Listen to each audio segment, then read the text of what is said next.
Toll టెండర్ల విషయంలో CM Revanth Reddy కీలక నిర్ణయం తీసుకున్నారు. ఈ టెండర్లలో అవకతవకలు జరిగాయంటూ మొదటి నుంచి ఆరోపిస్తున్న సీఎం దీనిపై సమగ్ర విచారణ జరిపించాలని నిర్ణయించారు.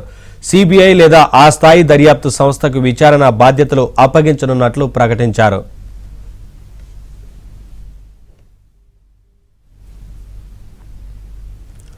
నిన్న సచివాలయంలో హెచ్ఎండిఏ అధికారులతో సమీక్ష నిర్వహించిన ముఖ్యమంత్రి ఈ సందర్భంగా ఓఆర్ఆర్ పై టోల్ టెండర్ల అంశాన్ని ప్రస్తావించారు.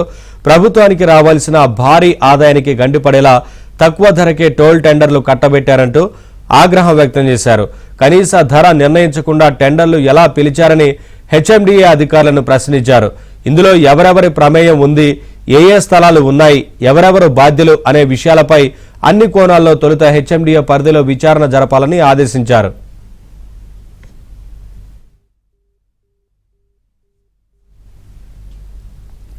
టెండర్లలో అవకతవకలు, అనుసరించిన విధానాలు, ఫైళ్లు కదిలిన తీరుపై పూర్తి వివరాలతో ప్రభుత్వానికి నివేదిక ఇవ్వాలని హెచ్ఎండిఏ జాయింట్ కమిషనర్ ఆమ్రపాలిని ఆదేశించారు. ఈ వ్యవహారానికి సంబంధించి ఏవైనా ఫైళ్లు మిస్ అయినట్లు గుర్తిస్తే సంబంధిత అధికారులు, బాధ్యులైన ఉద్యోగులపై కేసులు నమోదు చేయాలన్నారు. హెచ్ఎండిఏ నుంచి పూర్తి నివేదిక అందిన తర్వాత కేబినెట్లో చర్చించి సిబిఐ లేదా అదే స్థాయి దర్యాప్తు సంస్థకు అప్పగిస్తామని చెప్పారు.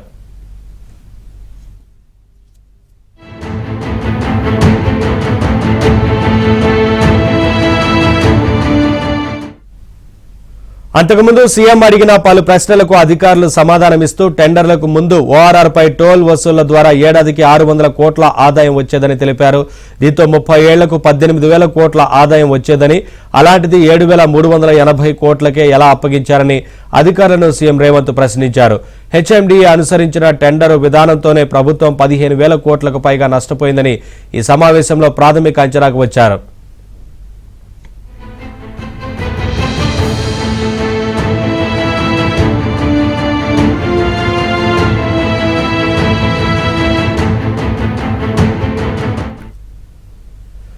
హెచ్ఎండిఏ 2 కంపెనీలతో డిపిఆర్ తయారు చేయించడం, ప్రభుత్వ ఆదాయానికి నష్టం తెచ్చే డిపిఆర్ను ఎంచుకోవాల్సిన అవసరం ఎందుకు వచ్చిందనే దానిపైన చర్చ జరిగింది. ఈ వ్యవహారంపై పలు అనుమానాలు ఉన్నందునే సమగ్రంగా విచారణ చేయిస్తే అన్ని నిజాలు బయటకు వస్తాయని సీఎం అభిప్రాయపడ్డారు. అయితే టెండర్ దక్కించుకున్న సంస్థ ప్రభుత్వంతో చేసుకున్న ఒప్పందాన్ని చూపించి 49% వాటాను విదేశీ కంపెనీలకు అప్పగించిందని అన్నారు. విదేశీ కంపెనీలతో ఆ సంస్థ చేసుకున్న లావాదేవీలపై కూడా విచారణ జరపాల్సిన అవసరం ఉందన్నారు.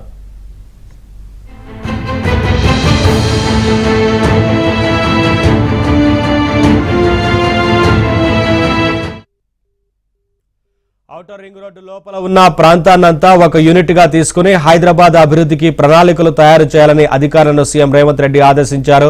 క్రమంగా రీజనల్ రింగ్ రోడ్డు వరకు హెచ్ఎండిఏ పరిధిని విస్తరించాలన్నారు. ఓఆర్ఆర్ నుంచి RRR కు అనుసంధానం ఉండేలా రేడియల్ రోడ్లు నిర్మించాలని అన్నారు.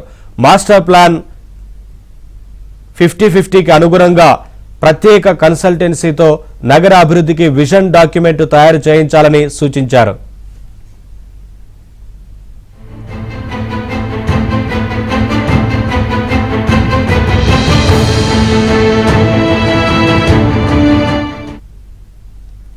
హెచ్ఎండిఏ పరిధిలో దాదాపు 8,374 ఎకరాల ల్యాండ్ పార్సెల్లు ఉన్నాయని, వీటిలో 2,031 పార్సెల్లు వివిధ స్థాయిల్లో కోర్టు కేసుల్లో ఉన్నాయని అధికారులు చెప్పగా, హెచ్ఎండిఏ భూములు అన్యాక్రాంతం కాకుండా కాపాడాలని డిజిటల్ జీపీఎస్ విధానాలతో స్థలాల వివరాలను మ్యాపింగ్ చేయాలని సీఎం సూచించారు. తమ పరిధిలో ఉన్న భూముల నుంచి హెచ్ఎండిఏ ఆదాయం పెంచుకునే చర్యలు చేపట్టాలని, ప్రకటనల ద్వారా కూడా ఆదాయం సమకూర్చుకోవాలని అన్నారు.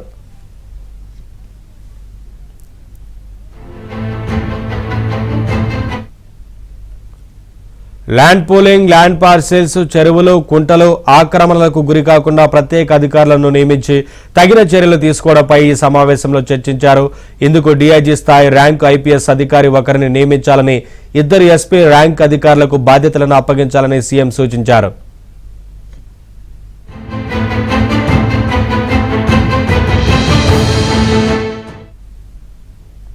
హైదరాబాద్ హుస్సేన్ సాగర్ సమీపంలోని పరిసర ప్రాంతాలను ఆహ్లాదకరంగా ఉండే అందమైన పర్యాటక జోన్గా తీర్చిదిద్దాలని అధికారులను సీఎం ఆదేశించారు. ఎన్టీఆర్ పార్క్, అంబేద్కర్ విగ్రహం, తెలంగాణ అమరుల జ్యోతి, నెక్లెస్ రోడ్డు నుంచి ఇందిరా పార్క్, సంజీవయ్య పార్క్ వరకు ప్రపంచ స్థాయి పర్యాటక ప్రాంతాలుగా అభివృద్ధి చేయాలని సూచించారు. హుస్సేన్ సాగర్ చుట్టూ నిబంధనలకు విరుద్ధంగా ఉండే ఆక్రమణల్ని తొలగించి పర్యాటకులు, నగర ప్రజలు తీరిక వేళలో ఆనందంగా గడిపేలా ఈ ప్రాంతాన్ని తీర్చిదిద్దాలని చెప్పారు.